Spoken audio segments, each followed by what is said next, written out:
Amen. In the count of three, 1, 2, 3. The Lord will keep you from all harm. He will watch over your life. The Lord will watch over your coming and going, both now and forever. Amen. Purihin po ang Panginoon sa pagkabasa ng kanyang salita. Amen.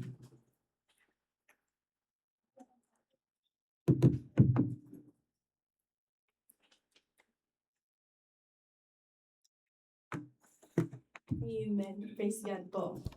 So, ang key verse po natin is from Psalms 121 verse 7 to 8.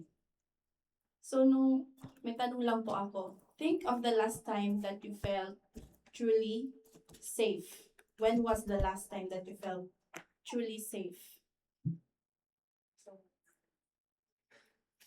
Amen. Maari po nung bata ka or nasa loob ka ng tahanan nyo kasama ang pamilya mo. Or maybe it was while holding the hand of someone you deeply trusted.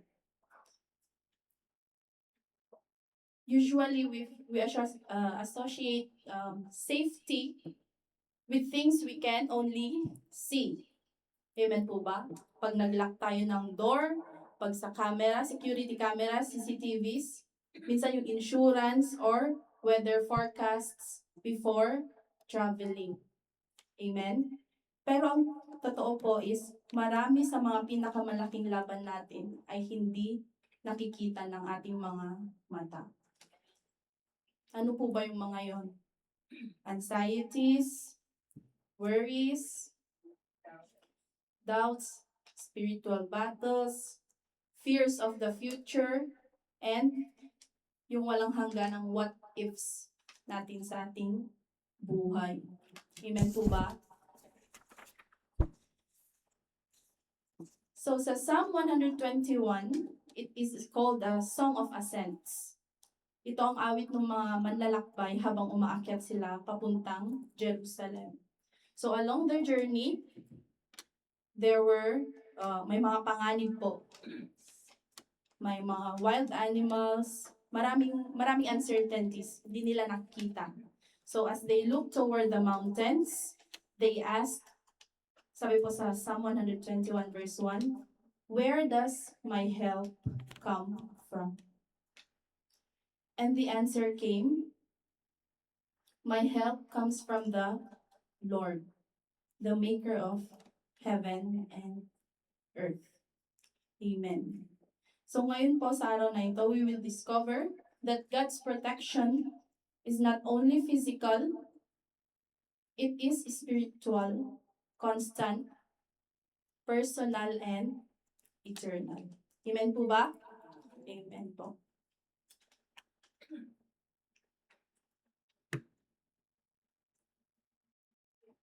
Amen. Magsimula po tayo sa the scope. Ano po ba yung the scope of God's protection? So ano po yung saklaw or gaano po kalawak ang protection ng Panginoon sa atin? God protects us far from more than we know. Amen. Sabi po sa Psalms 121 verse 7, the Lord will keep you from all harm. He will watch over your life. Sabi po dito, binabantayan po tayo ng Panginoon. Every day, sa lahat ng ating ginagawa, sa bawat galaw or decision natin, He watches over us. He watches over our life. Pero hindi po ibig sabihin na hindi na tayo dadaan sa problema. Amen po ba? As Jesus said Himself,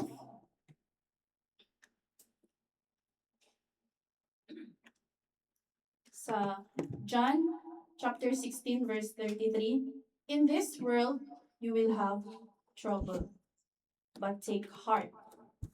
I have overcome the world. Amen?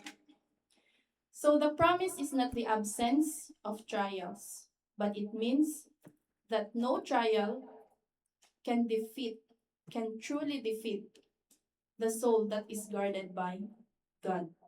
He watches over our life, your very essence, and your very purpose. Walang problema ang makakasira sa plano ng Diyos sa buhay mo, sa buhay natin. Amen po ba? Amen. So let's look at the shepherd's hook. So nung unang panahon po, alam niyo po ba yung mga shepherd, mga nagpapastol, amen po. Meron po silang laging parang hawak na baston. Amen po ba? Dalawa po yung purpose nun. Kasi yung isang end po is, one end was a club. It fights the wolves. This is the visible protection. Amen po ba? And the other end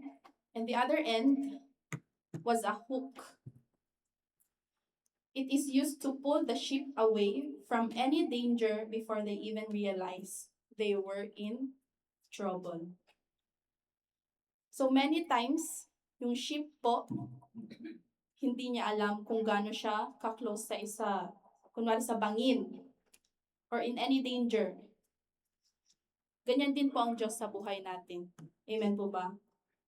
We often see the wolves He saved us from, but we rarely notice the thousands of cliffs He pulled us away from.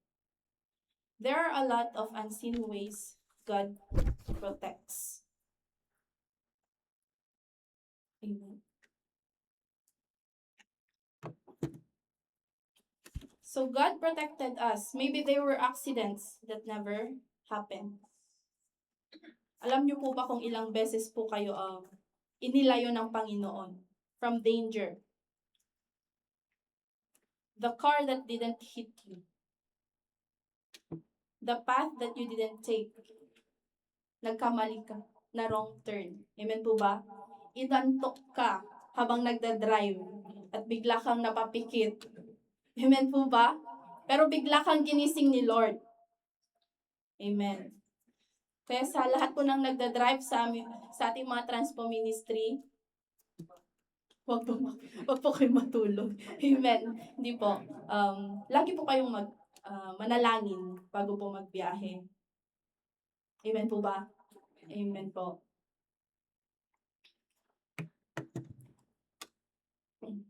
Amen. Praise God. And maybe there were roads that you didn't take. Di mo nasundan si Google Map or si Waze. So yun nga po, wrong turn, nare-route. Hindi mo alam yung pagkakamali mo na yon. Minsan mas napabilis pala yung daan mo, di ba po? Or naiiwas ka sa mga road closures. Amen po ba? Amen.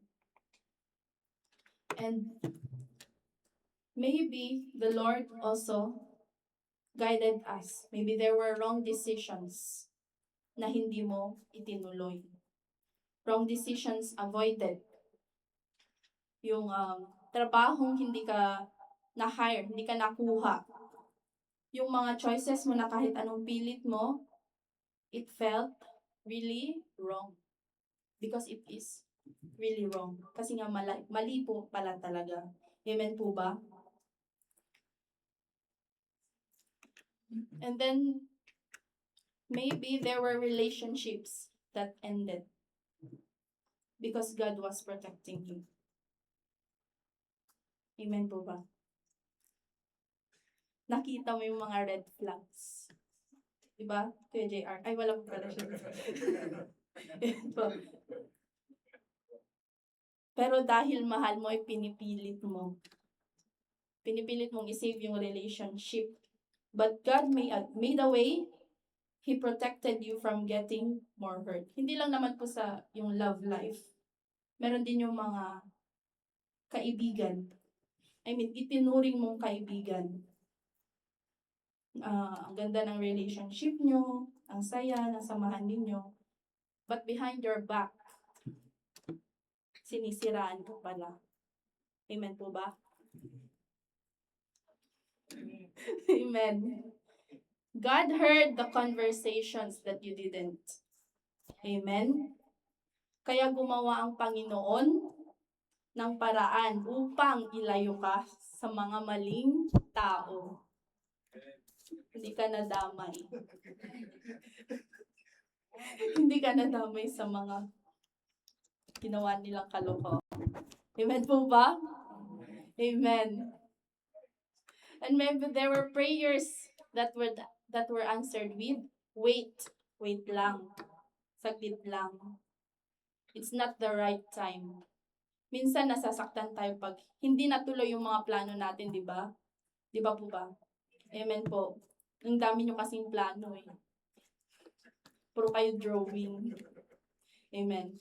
But days, months, or years later, we will realize that the Lord was not rejecting us. He was protecting us. Sabi nga po sa Psalms chapter 91, verses 1 to 2. Amen po. Pwede po ba tumayo at basahin? Amen. The count of 3. 1, 2, 3. Whoever dwells in the shelter, will rest in the shadow of the Almighty. I will say of the Lord, He is my refuge, my fortress, my God, in whom I trust. Amen. Purihin po ang Panginoon sa pagbabasa ng kanyang salita. Amen. Upo na po. Amen po. So God's protection is a surprise rescue before we even know that danger is near. Amen po ba? So sabi nga po dito, the closed door. Nag-pray ka for a job. Yung gustong-gusto mong trabaho. Or for a promotion. Ano ba yung nafe-feel mo pag nagsarado yung pinto? Diba parang pag pinagbagsakan ka is na-hurt ka, di ba po? Amen po ba? So, have you ever prayed for a job, promotion, or even a relationship or opportunity and received a no? At first, we feel rejected. So, nagtanong ka kay Lord, Lord, bakit po? Saan po ba ako nagkulang? Amen po ba? May mali po ba sa ginawa ko? Amen. But later, we discover that what we wanted might have brought unnecessary stress. Mas marami palang work. Or even temptation. Or pain. Sometimes, God's no is actually His protection. Sinarado ni Lord yung pinto. Kasi mas safe ka sa loob. Or sa labas. Amen po ba? Amen. God's no is often His not the best path right now. Or maling pinto pala yung pinapasok mo. Amen po ba? Sabi nga po sa Psalms chapter 37 verse 23, the Lord guides us in the way we should go and protects those who please Him. So wag mo nang pilitin buksan yung pinto kasi mali yung susi mo. Amen po ba? Amen. Kahit nasirain mo pa yan, hindi yan magbubukas kasi hindi yan para sa'yo. Amen po. Amen po. Another example is your delayed flight or canceled flight. Amen po ba? Naka-receive ka ng notification. Na-canceled yung flight mo. Or na-postpone. Or na-delay. Excited kang umuwi, di ba? Para makita yung pamilya mo. So, ano yung una mong mafe-feel pag na-delay yung flight mo or na-cancel yung flight mo? Na-frustrate ka. Ang dami mong question. Chinat mo na lahat ng customer service. Amen po ba? So, sometimes we become frustrated when our plans are delayed. You complain. You even become impatient. Nauubos na yung pasensya mo kasi hindi nagre-reply yung customer service. Amen po ba? But later you learn that there was a severe weather, or baka may technical issue, or may mga lumilipad na, amen po ba? Amen. The delayed or canceled flight save you from an unseen danger. So what felt like parang inconvenience,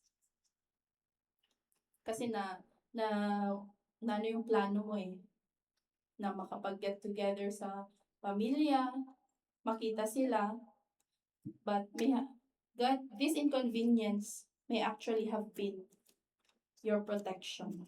Amen po ba? Many times, God's protection comes disguised as a delay or cancel. Sabi po sa Isaiah chapter 55 verse 8, "For my thoughts are not your thoughts, neither are your ways my ways, declares the Lord." Hindi mo alam kung ano yung nasa isip ng Panginoon, pero alam niya ang dapat niyang gawin. Amen po ba? Just as a shadow never leaves a person, God's protection is also a shadow that follows you. You might not feel the walls around you, but it is there. Nandyan po yung protection ng Panginoon. Hindi natin maiintindihan or hindi natin mauunawaan kung gaano kalawak ang protection na ibinibigay sa atin ng Panginoon. There are no boundaries because it's always there. Lagi pong nandyan. Amen po ba? Amen.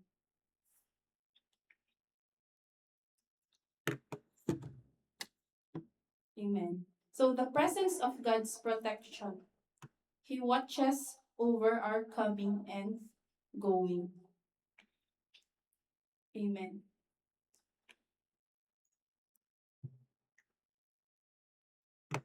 Sa Psalm 121, verse 8a, sabi po dyan, "The Lord will watch over your coming and going." So sabi ko, God is not a distant observer. He is interested in the transitions of your life. Hindi lang siya nakatingin mula sa malayo, but God watches over every step. Nandyan po siya sa tabi natin. Bawat hakbang or galaw, binabantayan po tayo ng Panginoon. Coming and going means His daily existence. He is involved sa bawat detalye from the moment na gumising ka, every second of your life. He cares when you leave work. Amen. He cares when you go to school, when your child goes to school. He even cares about your meetings, your worries, your family, and your future. Amen po? Amen. Na-try nyo na po ba maghatid ng mga anak ninyo sa school or pamangkin po? Amen. Pag naghatid po ba kayo, niiwan nyo lang? Okay, bye. Amen.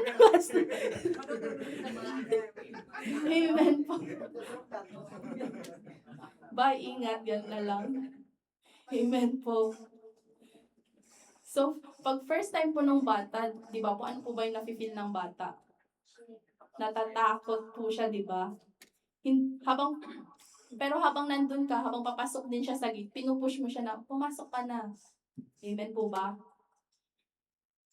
So, habang yung bata po, di ba nagwo-worry siya, naiiwan mo siya.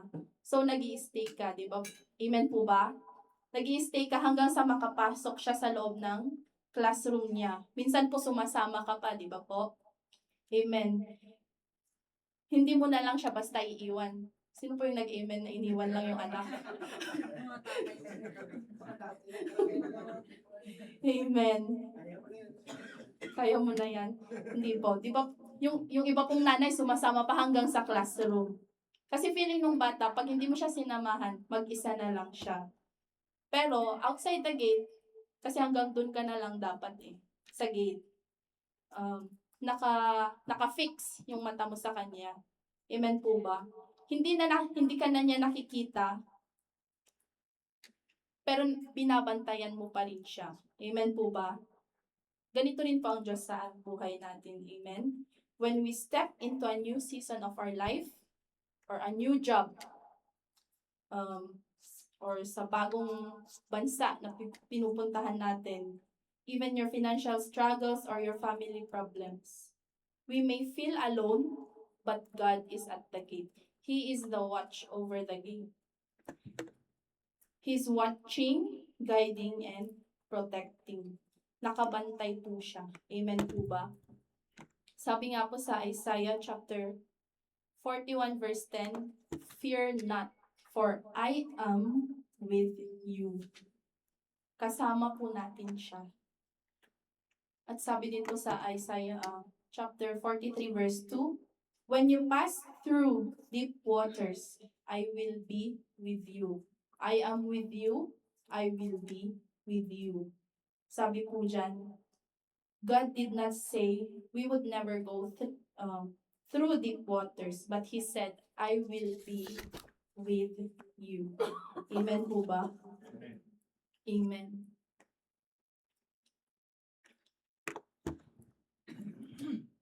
Amen. So dito po, same example po. Pag na-miss mo yung turn, kasi yung nagre-route yung GPS mo. Yung GPS hindi nagpanik, pero ikaw nagpanik ka, di ba po? Sinisisi mo pa minsan yung katabi mo na nakaupo lang. Amen po ba? Daldal ka kasi ng daldal. Real life po. Amen. Nagpanik po siya, pero yung GPS po hindi po nagpanik. Bakit? Sabi lang po ng GPS, recalculating or rerouting. Amen po ba? Amen. Same po sa atin. Life is often the same. We make mistakes, we make wrong turns, yet God doesn't abandon us. Amen po ba? He redirects us. Amen. Sa kwento po ng Noah's Ark, di ba po? God gave Noah specific instructions. Amen po ba? Sa paggawa ng arko. Yung dimensions, kung anong klase ng wood ang gagamitin niya. Pero may isang bagay po na hindi inilagay doon. Ano po yun? Amen po? Yes po. Amen po. Yung steering wheel, hindi po ibinigay ni Lord yun sa kanya. Walang steering wheel, wala ding navigation system. Amen po ba? Because God never intended for Noah to be the captain. Amen? God was. God was the captain. Amen. Noah's job was only to trust the one who controlled the ark. Amen po ba? Ang sabi lang po sa kanya, stay in the ark and trust the captain. God knows exactly where He is taking us. Amen po ba? Sabi nga din po sa Isaiah chapter 58 verse 11, "The Lord will guide you continually." Amen po ba? Si Lord po ang ating captain. Siya po ang magna-navigate sa buhay natin. Amen po ba? When life says recalculating, God's still your navigator or your captain. Amen po ba? Amen. Praise God po. Amen. Another example is the power of a prayer. Amen po ba? Many of us are standing here today because somebody prayed for us. Naniniwala po ba kayo? Amen.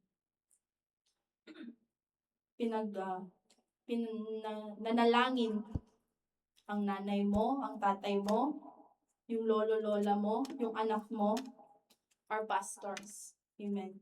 And our brethren, ating kapatiran. Amen po ba? Alam niyo po ba ang laking bagay ng prayer meeting? Prayer warriors. Amen po ba? Yung mga gawain natin dito sa panambahan. hindi ka lubos na kilala nung nagdarasal para sa'yo, pero pinagdarasal ka niya. Amen po ba? Amen. So maglagay po kayo ng prayer request. Amen po. Amen. You may never know any dangers. How many dangers or temptations or wrong decisions that God prevented because someone was faithfully praying for you. Amen po ba? The protection was invisible, but it was real. Prayers that shield every prayer creates an invisible barrier against dangers and temptations. Amen po ba? Sabi po dito, faithful intercession works behind the scenes, guarding those we love in ways we'll never fully know. Amen. Sabi po sa James chapter 5 verse 16, so then, confess your sins to one another and pray for one another. Amen po ba? So that you will be healed. The prayer of a good person has a powerful effect. Amen. So magpasalamat po tayo na pinapanalangin po tayo ng bawat isa. Amen po ba? Amen. God's protection is always present. Amen. Amen po. Amen. So dito na po. The duration of God's protection. Ano po ba yung duration?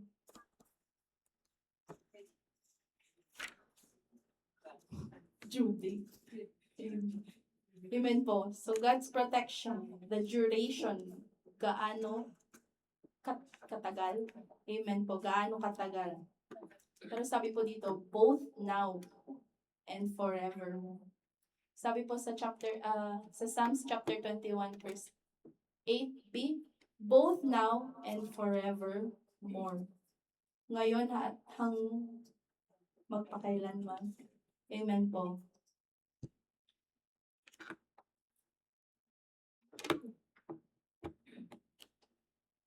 Amen. Amen. Praise God. So, a captain navigating a storm does not focus on the waves. Amen po ba?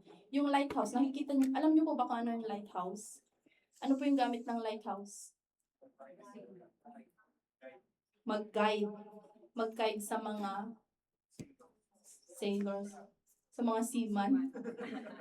Sa mga seaman. Amen po. Yung mga captain po, yun po yung tinitignan nila lalo pag sobrang dilim na ng kapaligiran. Amen po ba? They look for the lighthouse even if the waves move or the wind changes. The storm becomes stronger but the lighthouse remains steady. Nandun lang po yung lighthouse, hindi po yun umaalis. Amen po ba? Ganyan din po ang Diyos. He is the lighthouse in the storm. Magbago man po yung circumstances natin sa ating buhay, God remains the same. Amen po ba? Human protection, temporary lang po yan. Yung security guard po may shift, tayo nga po may shift day. Amen po ba? Paghatid natin sa mga anak natin sa school, hindi naman po natin sila nababantayan ng buong oras or every second. Yung mga kaibigan mo umaalis. Amen? People fail, but God remains the same and God never sleeps. Amen po. Sabi po sa Psalms 121 verse 4, He who watches over Israel will neither slumber nor sleep. Hindi po natutulog ang Diyos. Amen po? Kayo nga po tulog na dyan. Amen po ba? Pero ang Panginoon po hindi po natutulog. Amen.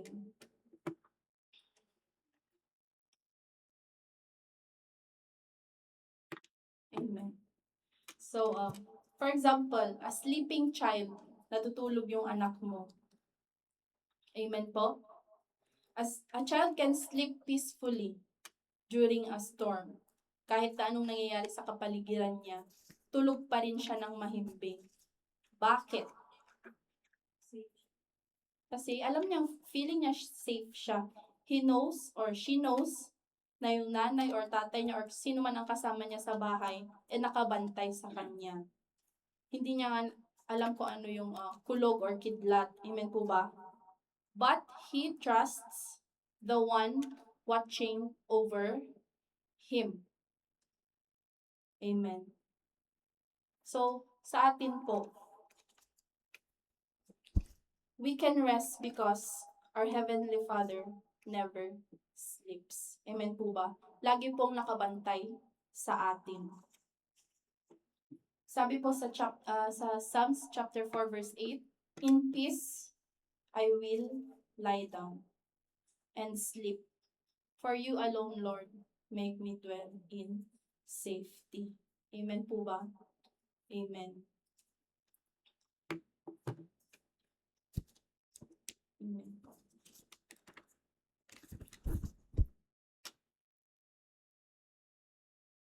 Amen. Praise God. So, sa mga ano din po natin, sa lahat ng trabaho, di ba po may mga security guard na nakabantay? Amen? When we sleep or when we work, we are unaware of what is happening around us. Amen po ba? Pero yung mga security guards, sila yung nakabantay sa labas. So how much more does God watch over His people? Amen po ba? While we sleep, He remains alert. While we worry, He remains in control. As Jesus said in Matthew chapter 28 verse 20, surely I am with you, always to the very end of age. Amen po ba? Amen. Kasama po natin lagi ang Panginoon.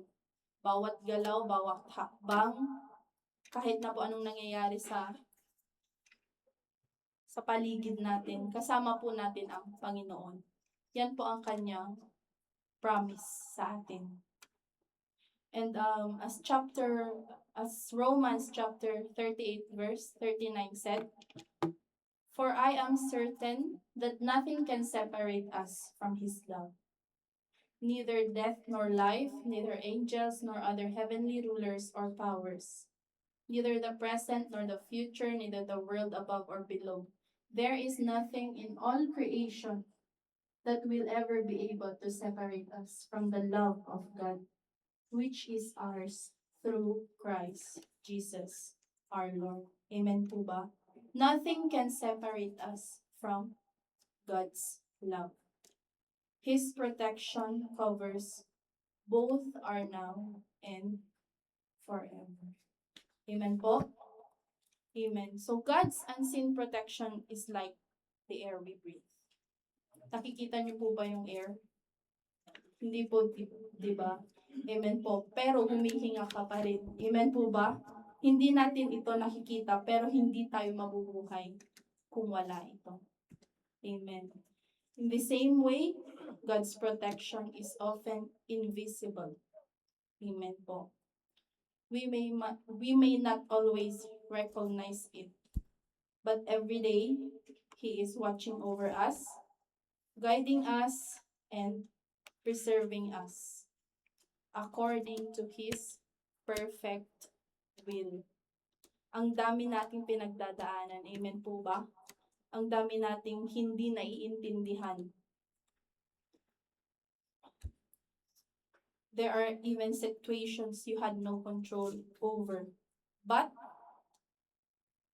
somehow, you're still here. Amen po ba? Nakaupo po dyan, nakikinig sa salita ng Diyos. Amen po? You are still standing. You didn't always have the answers. Di mo alam lahat ng kasagutan. Hindi mo nakikita yung daan. Minsan napanghihinaan ka pa. You don't always feel strong. Pero, but you kept going, nagpapatuloy ka pa rin. Amen po ba? And that's the most important thing to do. Magpatuloy. Amen po ba? Amen. You learn to be still, to trust, to wait, to believe, even when nothing made sense. Amen po ba? Amen. Ngayon ka pa ba susuko? Amen po. And maybe that's exactly where God was teaching you. Something deeper than comfort. Hindi naman laging hayahay yung buhay mo. Amen po ba? There will always be storms. There will always be deep waters. Pero ano po bang sabi ng Panginoon? I will be with you. I am with you. Baka iniisip mo minsan, pinapunish ka. Amen po ba? But no, God was not punishing you. He was forming you. Amen po?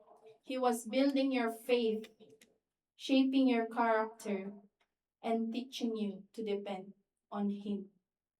Amen. On Him alone. Amen po. So always remember, you are loved, you are protected, you are free, you are favored. Amen. His presence is constant. His love is unending. His protection is eternal. Amen. And not one step was wasted. Not one tear was ignored. Amen po. You are never truly alone, and you are never unsupervised. Amen po. When you worry about tomorrow, nag-worry ka na about tomorrow. Amen po. Or even when you pray for your children, when you feel uncertain about the future, ano po ba ang dapat mong gawin? Amen. Lift up your eyes, kneel down, and pray. Amen. Our guardian is the creator of heaven and earth. He is always watching our steps. He is filtering our trials. And He is already securing our future. We do not need to see the shield. We only need to know the shield bearer. Amen po. Amen. Di ba po pag kunwari nag-blackout or madilim yung dinadaanan mo, ano po ba yung una mong hahanapin? Flashlight. Amen po. Yung flashlight. Pero yung flashlight, hindi niya maiilawan yung buong daan. Amen po ba? Amen. Ang naiilawan lang po niya is yung next few steps. Tumigil ka ba? Hindi. You keep walking. Bakit? Amen. Because the light is enough for the next step. Amen po ba? Amen po. Yung light na galing sa flashlight mo, yung next steps lang. Pero patuloy ka pa rin na naglalakad. Amen. Ganito din po yung buhay natin. Amen po ba? Amen. God rarely reveals the entire future. Amen. Instead, He only gives enough light for today's journey and enough grace for tomorrow. Amen. So one day in heaven, amen, we may finally discover how many accidents, temptations, dangers, tragedies that God protected us from without us ever knowing. At ang masasabi lang natin is, Lord, I thought I was walking alone, but all along, you were watching over my coming and going, both now and forevermore. Amen? Praise God po. To God be all the glory. Makakatayo po tayong lahat.